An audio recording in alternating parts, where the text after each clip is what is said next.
Monkey Boy's YouTube channel is both intersubjectively and stance independently the greatest YouTube channel to grace cyberspace, so make sure to subscribe there and on Patreon. And I'm speaking from the depths of my heart. Oh, I see. Yeah, I think he's right on that though. Oh yeah, I'm quite sure he's right about it. Oh, here's Cosmic. The Discord. Yeah. It's Monkey Boy's usually in the homosexuality server on Discord. If you want, really, yeah, if you want to join on Discord. I've stopped going to there actually, but I'm gonna be reattending very soon. Why do you go there? Because he's gay. Oh really? I didn't know that. Yeah. No, I'm not. It doesn't. You see, sometimes Jack projects his insecurities because he hits on all the guys on TikTok and all of them like deny him. So he kind of like says, "I'm gay," but you know. Guys, I have a new argument for idealism. I would like to present. Wait, you never sent me the video that you said you talked with Tupac that time. You said you were going to post it and send. I did send you, didn't I? No, you never sent it. Okay, because I did upload it to YouTube. Okay, I will send you. Yeah, I did upload it. Yeah. Maybe Venus should talk with this guy. This guy's he's an analytic idealist. Yeah. So okay, I have it in different versions. Maybe I can give the modus ponens one. Okay, so if a feature, this is premise one, if a feature is required by every adequate description of reality, then that feature is fundamental. Premise 2, consciousness is required by every adequate description of reality. Conclusion, therefore consciousness is fundamental. And I have an argument against physicalism too. It's also modus ponens. If something can be omitted from some adequate description of reality without explanatory loss, then it is not fundamental. Premise 2, matter can be omitted from some adequate description of reality without explanatory loss. Therefore, matter is not fundamental. It's basically two different modus ponens arguments. One for idealism, one against physicalism. And I can describe what I mean by adequate, if you like.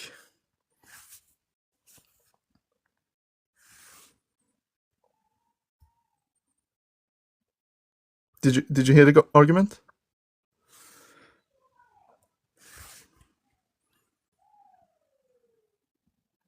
Where did everybody go? I think they got too scared. Monkey Boy, sometimes his boyfriend comes in and... Oh my God, here we go. He gets distracted. Are you projecting? I hope not.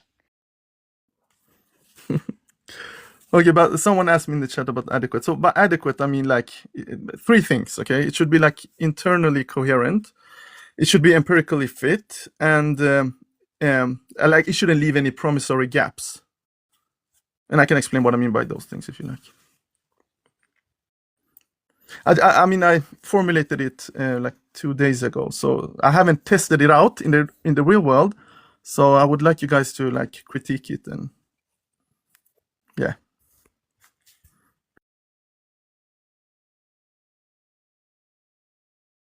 I'll have to discuss it with you in a few minutes because I have to step away, but maybe Venus and... I can give you the informal version of what I mean. I mean, basically what I'm saying is that whatever worldview you're proposing to be like real, you have to account or at least relate to consciousness in some way. The same is not true when it comes to, for example, physicalism. An idealist do not need to relate to whatever the physical may be. We can like propose a coherent and adequate worldview without even relating to physical stuff. Therefore, idealism is superior, basically. Well, is consciousness here supposed to be? But consciousness, I mean Nagel's definition, what it is like, the seeming. Yeah, because like presumably like the churchlands, hold like a limitativeness about that, and they're gonna have like a coherent, worldview with their. Yeah, but they still need to relate to consciousness, even though they say it's an illusion. They still have to relate to it some way, somehow. Because it's something because it's the only thing we have like direct epistemic access to, and it's something like we all experience directly, and I would say like it's undeniable even, the seeming itself. So we all have to relate to it. But if it doesn't exist, how can you relate to it? Presumably they're saying it doesn't exist. Yeah, but even in the process of like denying it, you're kind of affirming it because you need to relate to it. I mean, if there is nothing it is like to be you, I might as well have a conversation with a wall or a stone or something. I think conversation wouldn't get any further if you just deny that it is even something it is like to have an illusion of consciousness. So yeah, I think in the process of denying it, you're actually affirming it, because an illusion is a conscious state or experience. Well, they don't, obviously that's not the view, but they don't think that is the case. But I thought you said that you could have like a coherent view without appealing to the material. Yeah. Something, right? Yeah. But I mean, the point that I was making is you can have that as well with like eliminativism. Like eliminativism is going to entail some kind of like a contradiction. Yeah, but if you even think about what eliminativism means, it's actually relating to consciousness. It's the denial of mental state being anything other than the physical. It's just like an epiphenomenon. So you're still relating to consciousness. I guess I'm not clear on what relating to consciousness means there. I mean, you have to account for it somehow in your worldview. Like, you can't ignore it. That's what I mean. I can ignore matter when I'm like constructing my worldview or my epistemology or metaphysics, but you can't do the same on the physicalism. You have to still relate to consciousness. See, it's interesting you say account for it, because if you don't take, I mean, presumably, let's say people point out there's like chairs, there's like rocks, there's like computers, hands, things like that, right? It's all mental. You want to say, look, I can just say these things are mental, right? So it's not like I start off with matter and then I'm accounting for the matter by kind of like pushing it away or saying it's all mental. I'm not even starting. There's no starting point with the, how do I say, with the material, so to speak. But I'm not sure if that's the case. I think like with most people, if you want to talk about like how we're situated in the world, most people think that there are material things, there's like mental things, and then they think about it and they're like considering idealism. Well, maybe the things that I thought were material all along is actually just mental. And then from those considerations, they can be like, some kind of like a Berkeley idealist or something and have a coherent worldview in a sense that it's doesn't have any inconsistencies, doesn't entail any contradictions. Likewise, the kind of like common sense view is that there are phenomenal states. There's like qualia, things like qualia. There's something like that there's to be me. But then they read like the Churchlands, they read like Daniel Dennett and other people, and they're like, oh, okay, well, maybe I was just mistaken. And then they build like a worldview that is coherent, that doesn't entail any contradictions, that doesn't have consciousness. And so to me, that strikes me like it doesn't. Those two stories there strike me as the same. There isn't like a priority of the consciousness in any way in those two stories that I just gave. Yeah, but those like physicalist descriptions, like eliminativism and epiphenomenology of consciousness and all that, all those descriptions still relate to and try to account for consciousness. That's my whole point. Like, you can't ignore this phenomena of consciousness. I can like start with myself. I can start with my experience. I guess start in solipsism and then build up from that by, for example, affirming an external world and ascribing mental states to that world. And I mean, building up from that without having the need to even relate to matter or physical. But if you start with the physical and then you try to construct a coherent worldview, you still have to account for your mental states, for consciousness. So I'm saying it's unavoidable. So, yeah. I'm still not seeing the symmetry very good.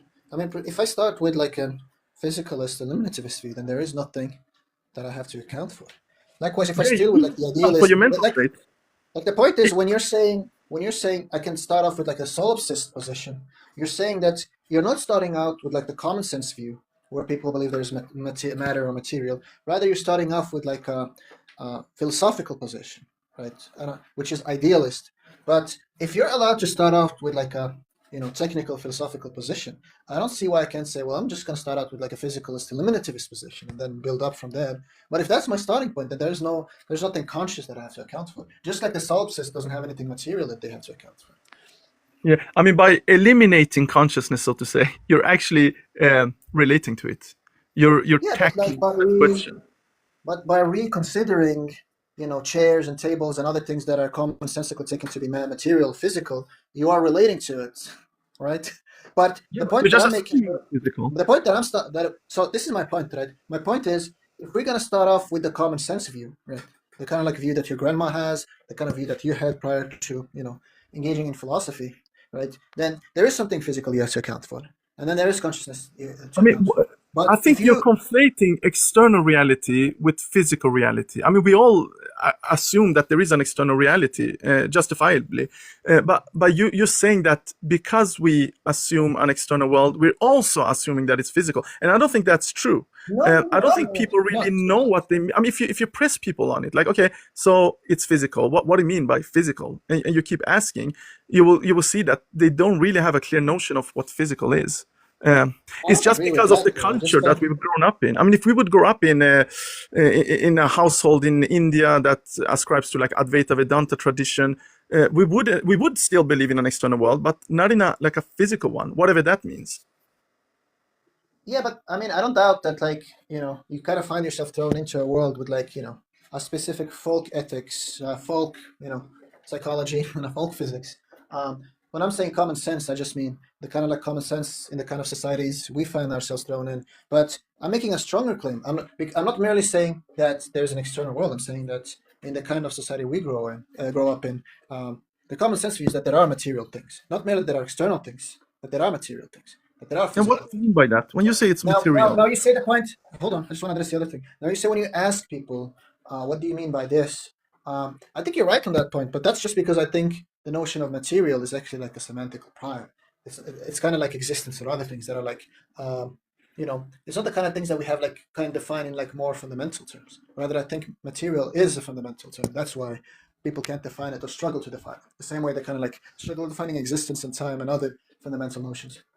But I think it's clear that like there is a folk physics. People do, believe that there are material things. People talk about material things all the time. Yeah, but let's flesh that out. I mean, so I think that when they say that there are like the external world is material, I don't think that they mean that it has, for example, a mass, charge, or spin, like the scientific description of what matter is, or, Descartes' spatial extension. I think that what they are actually saying is that there is something external to me that I cannot manipulate with my mentation. I think that's what they mean. So they call it something else than their internal world.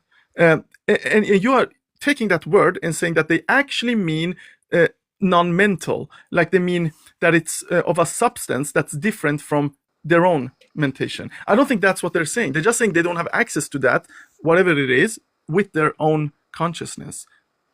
Yeah, I think that's where probably I have like a disagreement. I don't think that's accurate. I think that the common person, at least the common person in the type of societies we grew up in, I don't know, like some remote India where people might have a radically different upbringing or starting assumptions.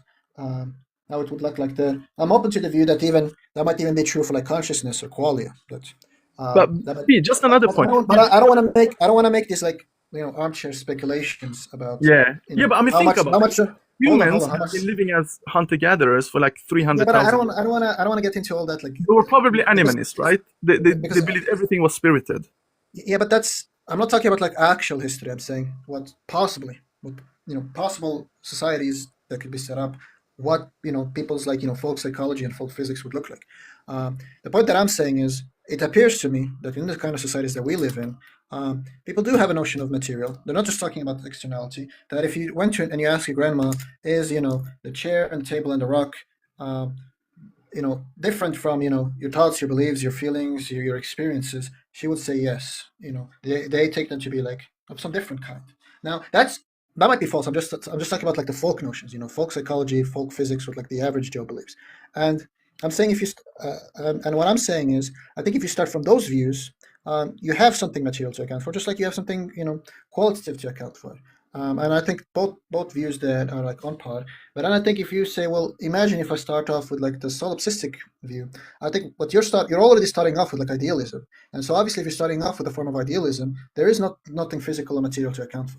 That's not going to be like a datum you have to account for. But if you're allowed to start with that, I don't see why somebody isn't allowed to start off from like a physicalist, eliminativist view. And if that's their starting point, then there is nothing called, there is no like qualia or that they even have to account for to begin with. So that's why I think both views are like very symmetrical from how it looks to me. I mean, at least. Okay, I mean, when it comes to folk psychology, I think it's even if you're right that is how people define matter or material stuff. I think it's a very recent view. I mean, humans have been living on Earth for like 300,000 years, and they've been living as hunter-gatherers, and they were probably, as all other hunter-gatherer people are today, they were animists. So they believed that everything was spirited, the stones, the trees, everything was like of the same kind as themselves. But regardless of whether that's true or not, I don't think it really strengthens any of our views. To be honest, it's just like an accidental fact, I guess, of culture. But when it comes to the second thing you said, if I start off with solipsism, I will end up where I end up. Yeah, that is true. But I think that even if you start with physicalism, my whole point is you still have to, you will still be confronted with consciousness. You have to, if not account for it, at least relate to it. Well, I didn't just say physicalism. We start off from like eliminativist physicalism. You don't have any consciousness to account for. Just like if you start off from like solipsism or some idealistic view, you don't have anything physical to account for.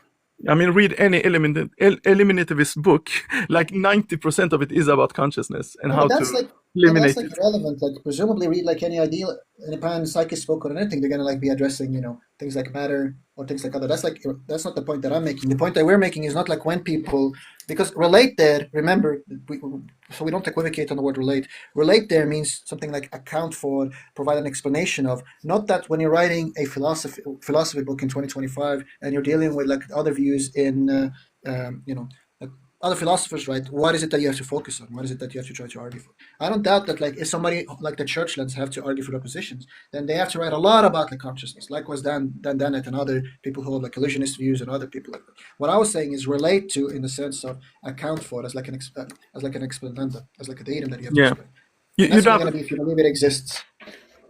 Yeah, you do have a good point there. But what I would say is that consciousness is, because it is something so immediate to us, no matter what like worldview you want to construct, you have to have some explanation, some accounting, like you need to relate to it. I don't think the same is true when it comes to the physical, because we do not directly access the physical. We know about it through, like, for example, science and empirical investigation and so on. But so that's why I think that is the symmetry breaker, basically. But I think you're begging the question against the eliminativist. When you say it's immediate, like if there is no consciousness, there's nothing that is immediately accessible. Right? That already assumes that. But are you saying that? Okay, are you an eliminativist yourself? No, I'm not an eliminativist. I was just saying that I don't find this kind of like but I'm not like an idealist either, right? Yeah. And I just don't see like a priority of one over the other. And in a sense, even if there was some kind of like priority, I don't think this has much epistemic weight to begin with. I'm just saying I don't see this kind of symmetry that you were like drawing out, because the way you initially drew it out was like with consistency, where saying, I can have a full worldview without anything physical or material. I prefer to use the word material. I think physical is like more like a theoretical notion. Material might be better, but I don't want to quibble on that. I can have like a full, consistent, coherent worldview that doesn't even refer to anything material. It's idealistic fully, and what struck me is like you can obviously have that for a view without consciousness. So those are symmetrical there. I mean, I would just. Yeah, I don't think there's much more to say. I would just hold to that, because we have direct epistemic access to our experiences and the seeming is undeniable. It is different from any other thing that we know of. It's even non-inferential. So it's very special. That's what I would say. I can't say more than that. There's like 4 things to unpack there, but that's going to take us to another. Because I think that maybe the material can be said to be equally as special there, depending on like what views you have of the mind, of like semantics, of like other things. Yeah, but you don't have access to matter. Sorry, to matter directly, right? Well, it depends on. However you define it. I think first we need to like define. What do you mean when you say matter? Well, I'm not sure if it's not just going to be a semantical product. It's not going to be something that's not further definable. and instead like views like atomism or other views are more like theories of what the matter is, as opposed to be like definition of what the matter is. So I'm not like fully worked out if there's like if matter is like further definable, but it might be like a term like existence, time, things like that. Just like the mental. You define it as existence, that's very broad. I mean, that would include. No. You just completely misheard me there. No. What I said was, I'm not convinced that the term matter is further definable, that it's not a semantical prime, just like existence is a semantical prime, just like time is a semantical prime. And then I was going to say, so you just completely misheard me then. So I'm glad I cleared that up. And I'm not even sure if mental is not the semantical prime, if mental, just like material, is further definable. But I think the difference is we do know what mental is or consciousness is, again, because we know it directly. But when it comes to matter, I think that if you want to propose it to be like this prime thing that's not defined by anything else, you need to at least give it some descriptions. It's not enough to just say it is like fundamental. You have to give some description. So I defined the mental, I said Nagel's definition, what it is like the seeming, or in one word, experience. No, but Nagel's isn't. So there's like two things here. Definition pertains to like semantics, right? Not like some kind of like theory or something like that. We're just strictly talking about language there. And the Nagel thing I thought was like a definition of consciousness, or of like qualia or phenomenal states, not of the mental, right? The mental is supposed to be broader. The mental is supposed to, what falls under the mental is supposed to be like intentional states and phenomenal states, and maybe like reasoning, ability to reason, abilities to think, and a range of other things fall under the term mental. That's I'm saying is that term there, mental, is the counterpart of material. It's not consciousness or qualitative states that are the counterpart to material. Rather, those are like types of things that are mental, that we can predicate mental or ideal of.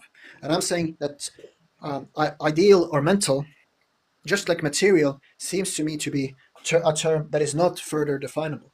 That is, two is a semantical prime, and that it's other things that are defined in terms of it. I agree with that. But I just want to add that whether it's like conceptual experience or mental states, or if it's like phenomenological states, I think it is still of the same kind. It is still an experiential kind, I should say. Do you know about Bruno Cortesi? He wrote a paper 2024 about conceptual revelation and non-conceptual revelation that he called phenomenal revelation. So he basically divides experience or consciousness into two kinds: a conceptual one, you could also call intentional one, and a phenomenological one. And the phenomenological one, or the non-conceptual one, is the one that's direct. That I mean when I say that it's non-inferential, that we have direct epistemic access to. When it comes to the conceptual one, I do think that that is something that is inferential, that we need to just argue for and explain.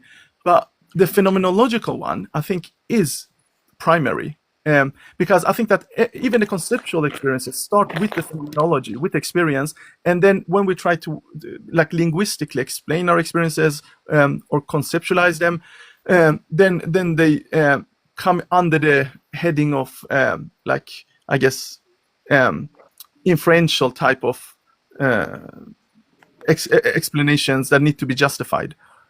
So what I'm saying is that the phenomenology that we have direct access to do not need to be argued for or justified inferentially. So there's going to be a number of problems here that we need to unpack. Now, just quickly, Monkey Boy, could you bring up Detroyer, by the way? He's in the audience. By the way, what you're talking about is, so the problem is cosmic. Actually, I want to say something before that. This kind of reminds me of like Husserl and Heidegger, and the whole thing with like phenomenology and bracketing. But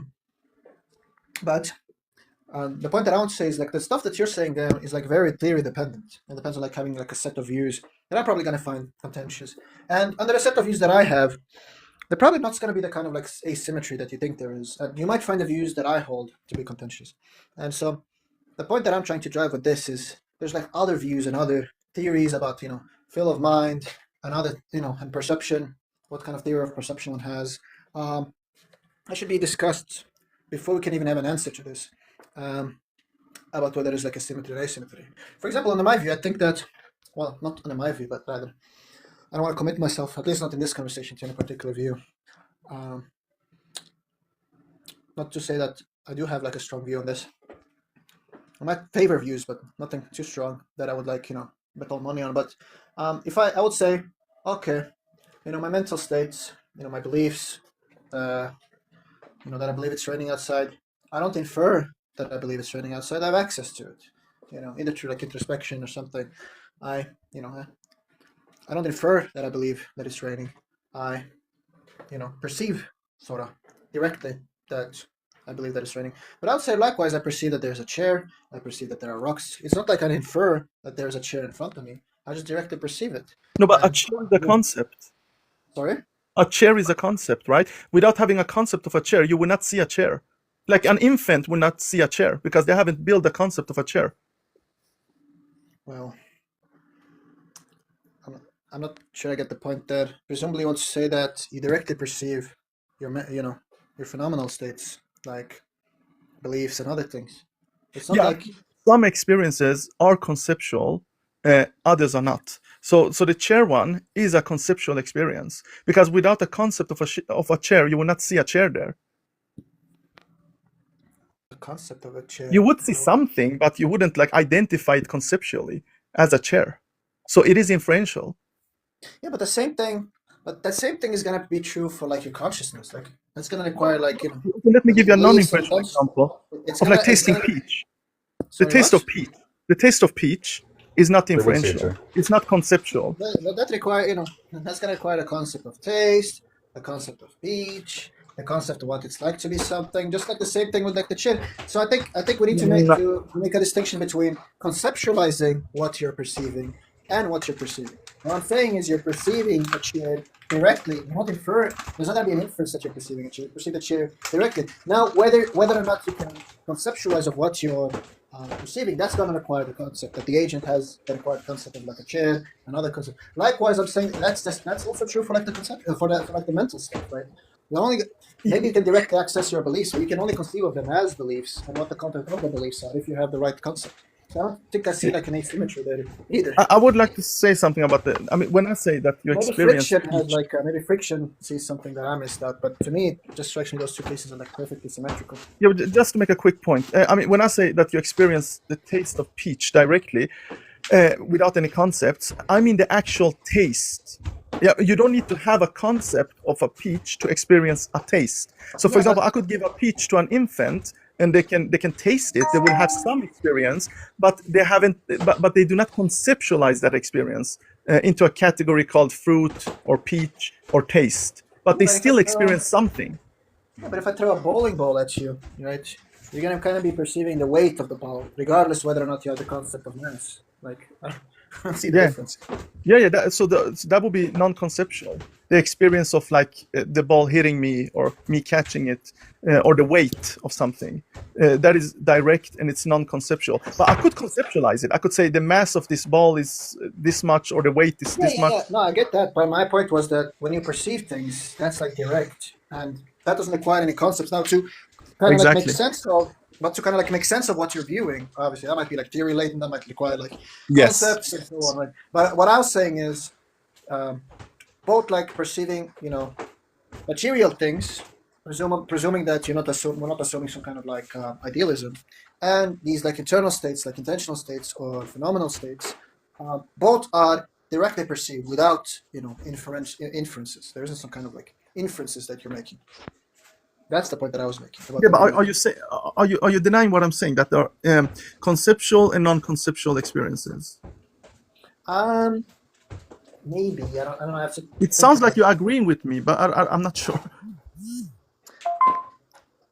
Sorry, agreeing with you. That like we can experience that there's like this sense of like experiencing something that is like non-propositional, so to speak, and then there's like this other sense where you're like, thinking of things, in terms of like propositions, applying concepts, and so on. Is that the kind of like distinction that you're making?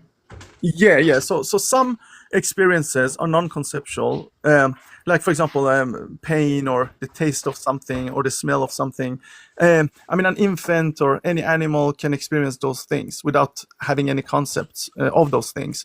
But other experiences are conceptual, like the one you said about a chair or a building or a skyscraper, or a pyramid or something like that. So some experiences are conceptual, others are not. I think I might want to reject such a view. I might take the experiences all conceptual, not all reason. But as I said, like I don't want to hold like a particular view for this conversation because I don't think much turns on that view. But I don't think there's like a very infants and animals do not. Are you saying that infants and animals do not experience because they don't have concepts? Well, I mean, I might have like dispositional states and other things, but maybe not experiences. Or I mean, I'm not holding one view or the other, but there's like a lot of things written about this, and there's like a lot of arguments for and against, which I don't want to, Yeah, but an infant, for example, a newborn one, experiencing pain or hunger, I don't think it's conceptual. I think it's direct, immediate. No, again, because like you want to say, they don't have things like language, they don't have things like concepts. But nevertheless, if you pinch the baby, they like cry or something. Yeah, exactly. So it's non-conceptual. My point. But I don't know if I want to say they're experiencing things. So they do not feel pain or hunger? Well, I mean, there might be like a dispositional way to understand those things of hunger and pain, but whether or not they're gonna have like experiences, I have to like think about before I like sign off and agree like that. I mean, it doesn't strike me as like much turns on that, but it's kind of like one of those things that seems to be clear, but once you kind of like hear reasons for or against, you kind of like maybe I want to think about these things more clearly. Yeah, I don't think you need reasons for this Like because animals, you same thing with experience animals. things. If you want to attribute like to like intentional states to animals and desires and knowledge states, some say, well, it's clear that like animals know things, but then you kind of like read Davidson and other people, and I'm like, this might be like more controversial than I initially thought. Yeah, but what I would just say is that when it comes to experience, we don't need philosophy to experience. Some experiences, again, are non-inferential, and we know them directly. There's no need for arguments or philosophy. No, but I think that's the case for like perceiving material things as well. They're like non-inferential. Like I see the chair. Yeah, but that's begging the question. It's like you. Yeah, but I think you're begging the question the other way as well. You're also begging the question against the eliminativist as well when you're saying that you're having these conscious experiences. Any position you take on this, you're gonna be begging the question against some view.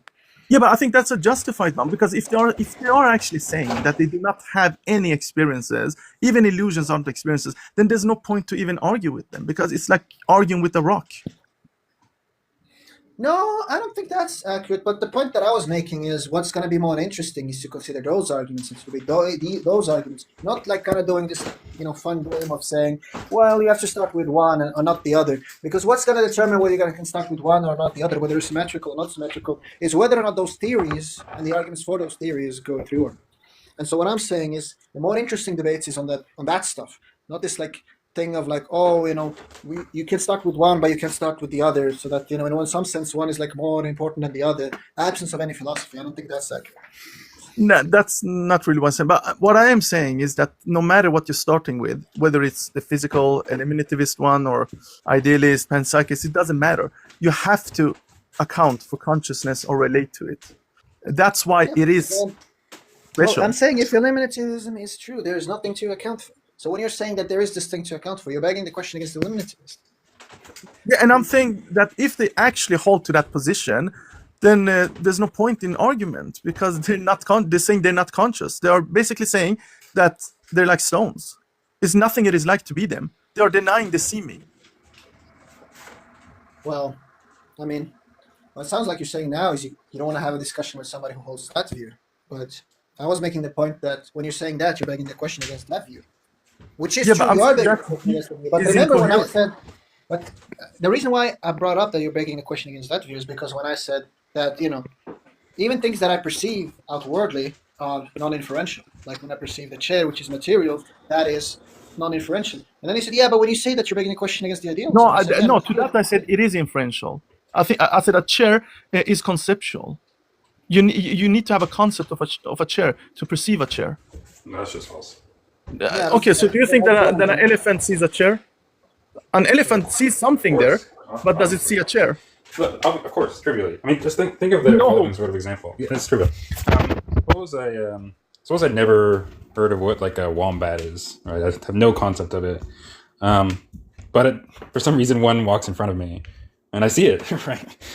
Did I just not see it because I don't know what it is, or I have no concept of a wombat? No, of course not. Of course, I saw the wombat. It's just I didn't know what it is that I was seeing. No, you're either misunderstanding or strawmanning me. What I'm saying, they do see something there, but they do not see a chair. Because in order to see a chair, you have to have a concept of what a chair is. No, a chair you don't. is something you sit on. I'm explaining why you don't have to have that. So they saw something. Yeah, that thing was a chair. Either thing was a chair or not, and either they saw it or not. If both, then they saw a chair. It's not that complicated. I was giving an example with a wombat to make it clear why you can see things, say a wombat, without having a concept of a wombat. That's perfectly mundane. Yeah, of course you see it, and of course you know it's an animal. But when it comes to a chair, it fulfills a function, and to an elephant, a chair does not fulfill any function. So to them, it's just some object. Okay, let me give you another example. To them, to them. Not the thing it is just because they don't recognize it as they such. do not experience. They don't. Yeah, they don't recognize it as a chair. No, they don't. Yeah, that's fine. You can still perceive a chair without recognizing that it is a chair, right? Yeah, they perceive something. It's not just that they perceive. What is it that they perceive? What's there? They perceive a chair, an object. You see an object. No, but, so, for example, let me. But there's no such thing as just a pure object, right? It's a chair, right? The chair is there, right? Either the chair is there or it's not, and they're seeing it. A better example, so you understand why. what I'm saying. There's no examples are sufficient to demonstrate the point. But wait. You have to be clear on this because this is really. It's a fact. It's a fact of the look. It is a fact of the matter, regardless whether they believe it's a chair or not. That there's a chair there, and what they saw is a chair. Right? From our perspective, yes, not from theirs. No. But it doesn't matter. Your perspective doesn't change whether it's a chair, right? Okay, let me give an example to make this clear. Okay, humans, like hunter-gatherers walking on the savannah, they see some hoof prints. They will interpret those hoof prints to be the hoof prints of an animal, like a deer or something, and they keep tracking it until they hunt it down. But another animal walking by the same hoof prints will just see an impression in the ground because they don't have a concept of what a hoof print is. So you have to have a concept to perceive that thing. But both of them will see the prints. Yeah. One of them will make some inference about what sort of animal might have been there. But they don't have a concept of a hoof print. So what? But I think you're confusing the perception with theorizing about what you're perceiving. Like, it's trivially that what you perceived was a print or like a chair. Now, it might be the case that you can't come to believe that it's a chair if you don't have the concept of a chair, of like a wombat or like a footprint or whatnot. But it's not relative to whether or not you have that concept, what you perceive as a chair.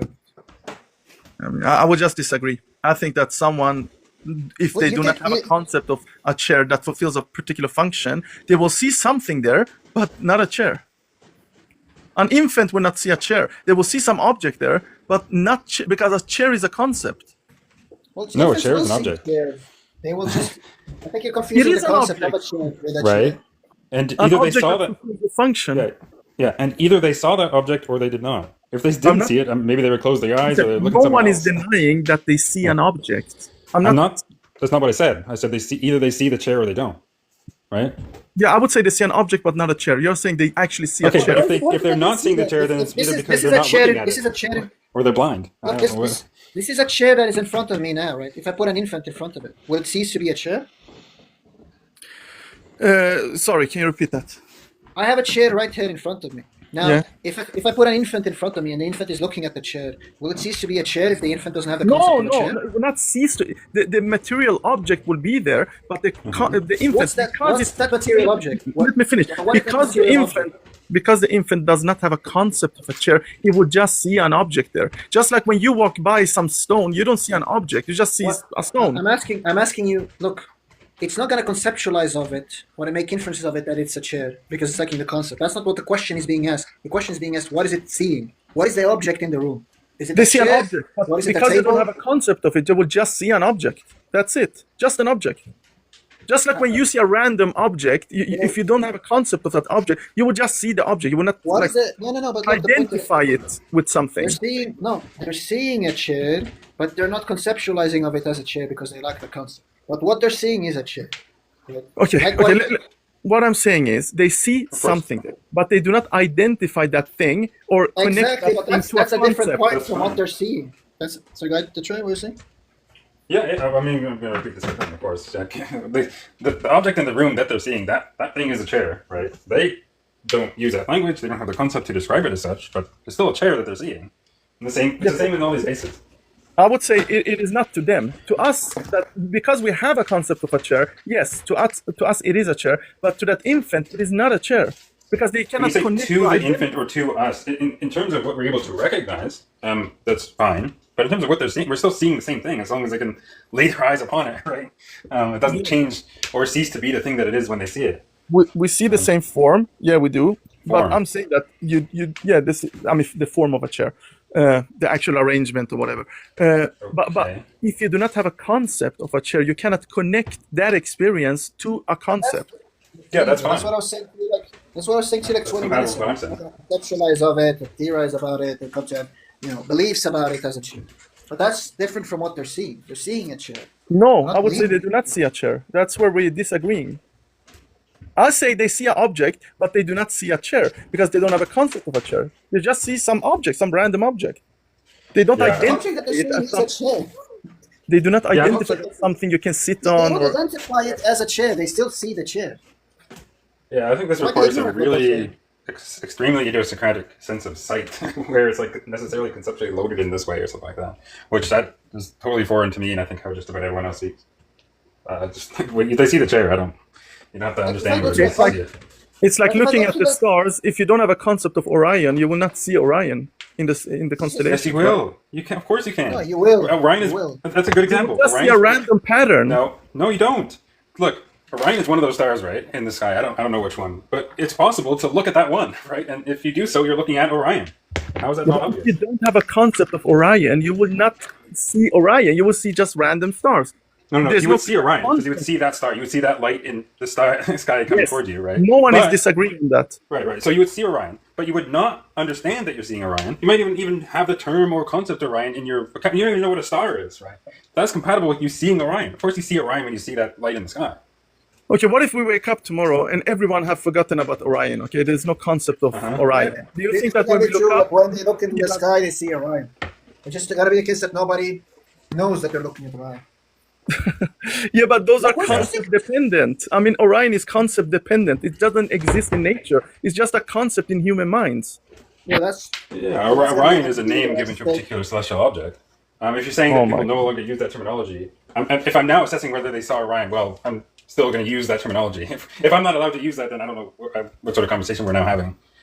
I'm just saying like Orion is mind dependent. It's like dependent on human minds. No. It's a concept we made up. Yeah. The star is not dependent on the human mind. Of course, the way to think about it and the language and stuff for describing it, that's mind dependent, sure. But so what? Yeah, exactly. So if you do not have a concept of Orion, when you look up at the stars, you will not see that constellation. That doesn't follow. still It see the doesn't follow, and it's just false. You still do see the constellation. You just don't conceptualize it as such. What? exactly. Oh my god. Okay, we will just disagree, I think, on that point. I mean, just think about how insane what you're saying is. Just think of how people talk, right? If you go to some country, right, and you're traveling across Berlin or something, and you're looking at what people food, and then you say to your friend, "What was that thing that I saw them eating earlier?" And it's like, "Oh, it's like this particular dish." It's still right. People talk about what was that thing that I saw. Yeah, but you still have a concept of a dish, but maybe not that particular dish. It's still going to be whatever the dish is. It's still going to be the case. You're still going to say, "Oh, what I saw was a hamburger, but I didn't know it was like a hamburger at the time." You're not going to say, "Oh, I never saw a hamburger, and I can only see a hamburger once I've acquired the concept of a hamburger." And so when I was looking at the dishes earlier, I wasn't actually what I saw wasn't actually a hamburger. I think that's very different because we do have concepts of different dishes and we can combine them conceptually into another type of dish. But what I'm talking about is some things that are like. I think like that's interesting. Just think about the wombat case or the chair case. Like you're still gonna have like other concepts that are gonna be like similar to chairs, like maybe like tables or other things. But it's still gonna be ridiculous to say, oh, what's that thing that I'm looking at? Oh, it's like a chair. It's this thing that people sit on. It's still gonna be the proposition. I saw a chair prior to learning about chairs. Still gonna be No, you cannot make that statement if you don't have a concept of a chair. You can't make the statement, I saw a chair. You can say, I saw an object, and then someone describes it to you and say, oh, you know, that thing that you saw, it's something you can sit on, and it's called a chair. And you say, oh, okay. No, so then you saw a chair, you just didn't conceptualize of it as a chair. yeah, exactly. You didn't conceptualize it, so you just saw an object. You still saw a chair. You can. I mean, it depends from what perspective. From your perspective, you already know what a chair is. You would say that person. What kind of an object it is not dependent on what I saw or not. Like if everybody ceases to exist, it's still gonna be a chair. No, I disagree. It will not be a chair. It will be an object, not a chair. Without humans, there wouldn't be any chairs. I don't know. That sounds like it would be an object. I mean, I think you just have like some other. Maybe you're just. It's either case. Maybe you're confused, or you have like some other idealistic commitments where. You know what things are depends on like minds or something. But, no, some things are conceptual, like a chair. Without concept of a chair, you would see an object, but you would not see a chair. That's my argument. That's my claim. Yeah, I'm saying you're seeing a chair. You're just not conceptualizing of it as a chair. Yeah, but if you don't conceptualize it as a chair, it's just an object. It's not a chair. No, I'm saying it is a chair. Whether or not you know it being a chair doesn't require that you conceptualize it as a chair. I don't know we're going back whether over it's a that. chair or not does not depend on how you conceptualize it. I think it definitely does. Yeah, you just have some kind of like strange commitment that nobody else is going to believe. Which might be the case, might not be like confusion, might be actually believe like, you know, objects in some minds are like all mind dependent in this way. Well, that's some commitment that you have that you're going to need to argue for. I think it's quite obvious. It's not based on my idealistic commitment or anything. Even if it was a physicalist, I would say the same thing. Yeah, the most charitable way that I can understand this is it's just requiring a very foreign sense of sight or seeing that is necessarily conceptually loaded in this way when no one else speaks that way. That's not what anyone else is saying when they see something. Yeah, but some things again are non-conceptual, like pain. You don't need to have a concept to experience pain, to know what pain is. Yeah, because I don't think you need to have a concept to see a chair either. That's like uninteresting for you to appeal to. Right. We just have this disagreement. I'm not saying you need a concept to see an object that we call a chair. I'm saying a chair. I'm saying you don't need to have the concept of a chair to see a chair. Okay. I disagree. So I would say without it's not going to be interesting for me or like friction here. Because yeah, I mean, I would just hold to that. If you don't have a concept of a chair, you will see an object, but not the chair. I'm saying you're seeing a chair, regardless whether you have the concept or not. What it is that you see doesn't depend on whether you have the correct concept of it or not. I think it does, and the Orion example I gave, I think, illustrates that. Yeah, I think you can see. I think you're perceiving Orion, whether or not you know what Orion is or have the concept of Orion. What you're seeing is Orion. You see stars? I agree. You would see stars, but you would not see Orion. Is one of those stars that you're seeing Orion or not? But Orion is a constellation. It's not one star. Yeah, but that's... Okay, whether it's a group of stars or a single star, or whatever. Yeah, I think it makes a big difference. I think it's make a huge difference if it's just one star or a constellation. Because when we put them together into a pattern, that is what I mean when I say a concept. So one star is not a concept. Everyone will see a star. If I point at a star and I say, can you see that? And you say, yeah, then you don't need a concept to see it. But when I say, do you see that pattern? It actually looks like someone with a bow or something. And you say, oh, okay, let me see. And then maybe you see that pattern and then you also identify it as what I call Orion. But if you don't have that concept, you will not see that pattern. We're saying what you do see the pattern. We're not have the concept. How can you see that pattern without having a concept of that pattern? Because if I see friction, if I don't know who friction is, so that I'm still seeing friction. I can come to know later that he is friction, right? So going to be the case that I saw friction, actually learning about it. To be clear with the Orion case, I mean, suppose it is a name for a particular star, or I don't know. It's a group of stars. That's called Orion. No, but just doing a single star example. Right? Suppose we had a name for Alpha Centauri B or whatever. Venus or something. Or the North Star, or whatever. North Star, right? The North Star. North Star. Is it possible to see the North Star without having any concept of the star or the North Star or anything like that? Yeah, I think, you don't need a concept to see one dot on the heaven, yeah. But when you put the pattern, why is that different than the chair case or the? Because one star is not a pattern. You need at least two to create a pattern. It's a pattern. Yeah. Is a chair a pattern? I don't know. Yeah, it consists of parts. So does the star. I mean, it looks like a dot. But the object still consists of parts, and and you can look at it in a way that doesn't just look like a dot. You can resolve further than that. I mean, the example you gave was like looking at the night sky and saying that is a star, right? Yeah, so you can see that star. The star itself is composed of parts. Even if you had a telescope and you could see more of the parts, you're still seeing the star. I mean, yeah, because you have identified as one object, and yeah, even if you zoom in on it, you will still see that one object. Okay, and why can't you do the same thing with chair and? Yeah, because as soon as you have identified a chair as a chair, it doesn't matter if you zoom in on the chair. They haven't identified the star as a star. In fact, someone looking at the night sky, for the example of the person that doesn't have a notion of a star or the North Star or whatever, they might be looking at it but not have separated it out as a particular object or let alone as a star. But they still see the star. No, I think that's different because if I point at a particular star and I say, "Can you see that thing?" and you can call it whatever, you can say, "Do you see that North Star or whatever?" And the other person say, "Yeah, I can see it."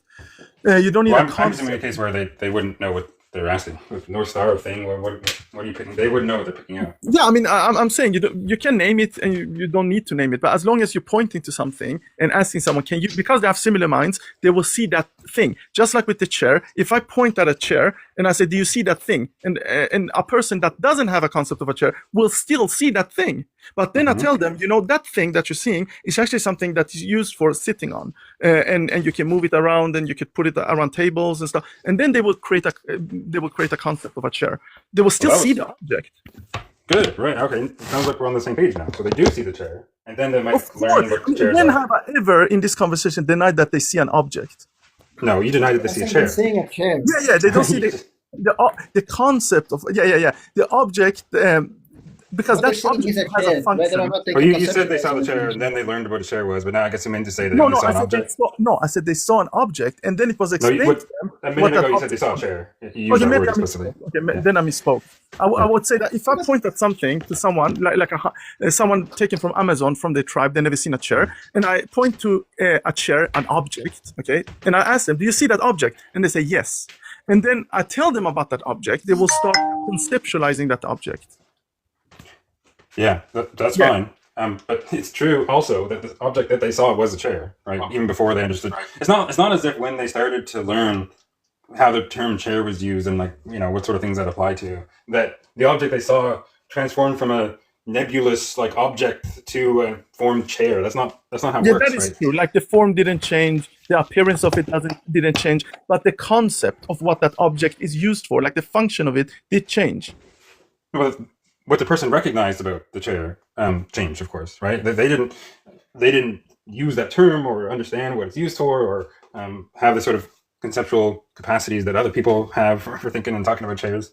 So they gained those things, perhaps, but nothing about the object they saw change, right? But relational properties with them.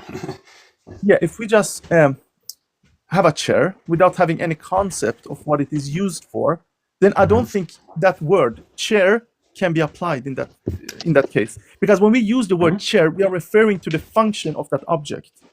Otherwise, we would just call it, if we didn't know what it is, an object, until we learn about what it is used for, the function of that thing. Unless we know that, it's just an object. Like a screwdriver. If someone doesn't know what it is, it's just an object to them until they learn. Hang on. When you say to them, if that's saying something about what they know, they're aware of the fact that it's an object, but they're not aware of the fact that it's a screwdriver, or that it has certain functions associated with screwdrivers, or that it's a chair, or whatever. That's fine, right? But what they know or don't know about the object in question is compatible with them. Either way, it's compatible with them having seen a screwdriver.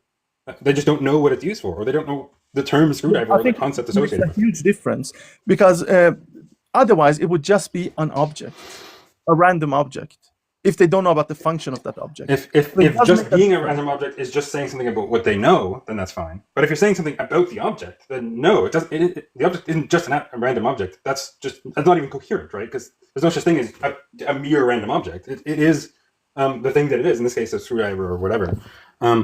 And if they saw that, they saw the screwdriver or whatever. And it might be true also that they didn't know what it was used for or what the term screwdriver means or whatever else like that. That's all compatible. But I Yeah, feel like yeah. we're I'm going in not circles saying here. that the form will change, like of the object, like it will Right. transform or anything like that. I'm just saying that humans, when we look at objects, we don't just see the form, we also see the function. And if we don't have a concept of the function of that object, we will not identify it as the thing that's described by that word. So by the word, Again, I agree. If Yeah. identifying is saying something about, well, requires certain conceptual capacities, yada yada yada. At least in this case, that's fine. But Yeah. I'm saying that those conceptual capacities and that identification isn't required to see that thing, right? To see, say, the chair or the table or whatever. In general, I think you will require some sort of weird, very conceptually loaded sense of seeing or sight for that to be right. And I just don't think myself or just about anyone else generally uses those terms in that way. Maybe there are some strange cases, but it's not the typical. They see patterns that are not patterns to someone who don't see that pattern. Like the hoof print example I gave, like the Orion example I gave. Those examples, if you don't have a concept of that form, then you will not see it as different from, like the hoof print. You will not see it as different from any other imprint on the ground. It would just be another imprint. But because you have a concept of a hoof print, you actually conceptualize that thing that you're seeing into something different from a random like imprint in the ground. Yeah, so everyone could see the whatever marks or imprints on the ground. Certain people or creatures might be able to recognize or infer or otherwise predict that there's some sort of other animal that made that. But it's some sort of broader story. That's all fine, right? But those other things aren't a matter of seeing. It's just but because you're not seeing those animals. If you see like a random impression in the ground and you see a hoof print, would it be anything mentally like different, like experientially for you? Oh, what? Everyone can see the hoof print. What do you mean? Yeah, but imagine you didn't have a concept of a hoof print, like you didn't know the hoof print. Maybe you can fine. identify some distinction that you can only do if you have the concept, but it's still going to be the case that you saw that. Yeah, that's what I'm saying. So your actual experience of that imprint in the ground will be different because you have this concept of animals making that hoof print and so on.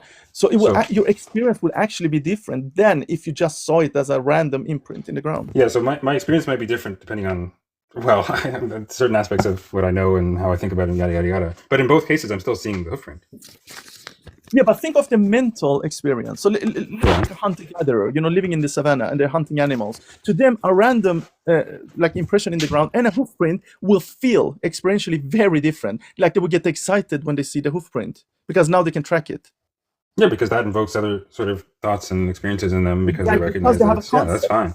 Exactly, because they have the concept of what a hoof print indicates. If they didn't have it, it would just be a random impression. Right, like a bunch of that's all fine. What's the issue? Yeah, so my point is concepts affect our experiences. So going back to what I was discussing, disagree. I don't know. Some experiences are conceptually dependent, others are not. So the hoof print is something that is conceptually dependent, while an experience of pain is not conceptually dependent. No, well, I don't think so. When you say a hoof print, seeing a hoof print is not conceptually dependent in the same way, as discussed before. The other sort of experiences that you might have, or inferences that you might make, or that relates to certain conceptual capacities or associations or whatever that you have with hoof prints, that's conceptual, I guess. I wouldn't really like using that term, but exactly, whatever. That's my point. That some experiences but all I'm saying is that conceptual, others are not. Yeah, but all I'm saying is that seeing the hoof print, ignoring all the other stuff that might be quote unquote conceptual, just seeing the hoof print doesn't require having a concept of hoof print or anything like that. Again, maybe it's just semantics. Maybe it's just semantics. I would say it does, because your experience of that form you see in the ground, that impression, will be different than if you didn't have a concept of what a hoof print is. Then you would just. I agree, the experience would be different. I agree that the experience would be different in general, right? Because you have a different sort of response to it and so on, but that's not because you're in one case seeing a hoof print and in the other case not, right? In both cases, you're seeing the hoof print. It is because of that. It is because of the concept. That's my claim. No, I understand that's your position. I'm explaining that in both. I don't know. I want to cycle back over that, but I'm saying that in both cases you're seeing a hoof print. In one case, you have certain associations and recognition and additional sorts of capacities and experiences that come along with what you see that lead to different experiences. But it's not because in one case you saw a hoof print, in another case you didn't. In both cases, that hoof print was there. That's what you saw, right? It's just that in one case, you didn't recognize it. Yeah, but the reason you didn't recognize it is because of the concept. Yeah, exactly. Yeah. Exactly, yeah. Yeah, but because of the concept is why you didn't recognize it. You didn't have that concept, or otherwise you weren't able to if you didn't use it have to the recognize it in concept this of case. print, you would not recognize it. Yeah, but Exactly. this is what I said like an hour ago. Remember, I said you're going to see the chair, but you're not going to conceptualize it. So As it a is chair, because it you is like the concept. conceptually dependent then, the hoof print. Recognizing it as a chair is conceptually dependent, and maybe some of But these not other things are perceiving- conceptually dependent, but not just Yeah, seeing a chair. Yeah. Yeah, I think we fleshed out our semantic differences, I guess. But I don't think but like the point is like you're trying to make some kind of like distinction between like priority of Conceptual like, experiences conceptual and stuff non-conceptual ones, yeah. I don't like once this is like fleshed out, I don't think they're gonna be like symmetrical. No. Like you One can- is conceptual dependent, the other one is not conceptual dependent. No, it's not like seeing a chair is not conceptually dependent. Oh my God, Conceptualizing now of it we'll as a go back. chair is conceptually dependent. We just circle back now. Likewise, being in pain is not conceptually dependent. But I agree. But like conceptualizing of being in pain is going to be concept dependent. Yeah. So for example, So if they're you like exactly associate the symmetrical. pain, There's just like some Yeah, kind of like it's special definitely- priority for like the concept for like the. no, I'm not concept saying thing. that's some priority. I'm just saying my whole point is there are two types of experiences: a conceptual one and a non-conceptual one. That's the only claim I'm making. Well, now I mean I want to be careful to between experience and perceiving. Like I don't want to treat those as like interchangeable, but. I would say that even your perception, But like regardless of that, I don't think much turns on this.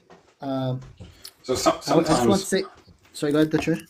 I was just going to say very quickly, sometimes we use perceive or see not as a success term, but to report, say, how things seem to you or something like that. So I'll say something like, I'm seeing a lake over there, but they might say that, but they recognize actually it's just a mirage, right? And there's actually not a lake there. Now, when they say that, they're not using seeing in that sense as a success term. They're just saying something about how the stuff appears to them. But more often than not, when we talk about seeing something or perceiving something, it is used as a success term. If I say I see a lake, but there's no lake there, I've said something false, right? Strictly. That's required for the seeing a lake is that there is a lake there. And, or another example would be like the stick in water, looking bent, but Sure. we know it's not bent. Yeah, so someone might say, "Oh, I see a bent stick." Well, in one sense that's true. In another sense that's false, right? Right. In the sense of maybe what it appears like, in the sense of actually what they're seeing, no, the stick is not bent, so that they're not actually seeing a bent stick. Normally, when we're talking about seeing a chair or seeing a wombat or something, we're just talking about we're saying seeing in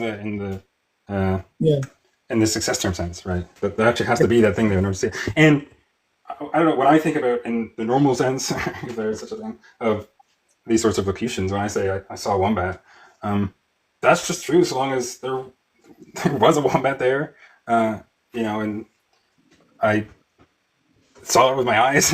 We might say something more about how exactly that perception works in that case, but I think we have a general intuitive grasp on what that involves. And that sort of process doesn't require that I have like some concept of a wombat. It just requires that thing was there. Similar example. So on safaris, people sit in these open jeeps, and people are always surprised, like, why don't the lions attack the people in the jeep? And the reason for that is that the lions they perceive the whole jeep as one object. They don't make a separation between the jeep, the vehicle, and the people sitting in the jeep. So if someone like stepped out of the jeep, they would attack that person. But because the jeep is too big for them to attack, they leave it be. So because the lions do not have a concept of they don't make the conceptual separation between the vehicle and the people in it, they don't attack people inside the open jeep. Yeah, that's fine. I mean, that's again just pointing out that what you're able to recognize about certain things might lead to certain experiences or actions in response to it, depending on how you understand it or what you're able to infer about it. That's perfectly right. I wouldn't disagree with that. Yeah. But yeah, I'm just they saying still that might be seeing the people, right? Because the people are there, but they're not able to, or they that's otherwise actually, don't. I'm not so sure about that. Do you think they see the people? For an open jeep, I mean, sure, yeah. Are you saying that they see them separate from the jeep? Depends on what you mean by separate. I mean, do they see the jeep as one object and the people inside the jeep as other objects, or do they see the whole thing as one object? But now you're asking. So if you're asking something about how they're conceptualizing it, they might think, well, they just might separate that over there is just one thing. That might be how they're thinking about it. That's fine, right? But they could do that, but also still be true that they're seeing the people in the jeep and whatever. They might still see the wheels and whatever. Don't actually see a separation there. While we do, humans would obviously see a difference between the vehicle and Right here, you're using seeing to talk about what they're able to recognize. But that's I'm separating those things. It's like an intentional context here, or confusion between de re and de dicto, I think, sometimes. That may account for why, there's this sort of disconnect. Yeah, well, I sort of already went over how sometimes when we see, that we saw something or perceive something, it's used as like a success term. It requires the existence of the thing we say that we're seeing related to us in a certain way. And sometimes we don't. We're just saying something about how maybe something appears to us or something like that. That doesn't require that the thing actually exists. Right, so you're saying something like they could still see the people, right, without seeing them as people. Yeah, without recognizing that they're people. So, Yeah. like, I mean, we've gone over a few examples where, like, I don't know, imagine I've never heard of what a wombat is. I have no conception of that. And one day one stumbles, across my path. It's true that I saw a wombat, right? I just didn't recognize that that's what it was. And so seeing it in that sense doesn't require the conceptual, having the concept of a wombat and yada, yada, yada. Now, saying that in order for me to see a wombat in that success term sense, I mean, I guess that in order for me to report that I saw a wombat, that sort of does require that I have some notion of that, right? But that's more unusual sense of seeing. Yeah, but I think that you have a lot of closely related terms that you connect or associate the wombat with. So animal, I don't know, is a wombat a mammal? Right. I'm not sure. It is, but it doesn't matter. I mean, even if I didn't, first of all, I'm not sure why they'd be relevant, and also I suppose it's even more alien than anything that I've seen before. The same point would still apply. I mean, hopefully this thing about seeing now is clear. I forgot what kind of initiated this discussion. Yeah, it was argument for idealism, but yeah. Marsupials, by the way. I was thinking of something. I mean, you did bring up something by accident. I mean, there was something. It was a side issue. Conversation. I need to go down now, but it was really interesting, and thank you for. Yeah.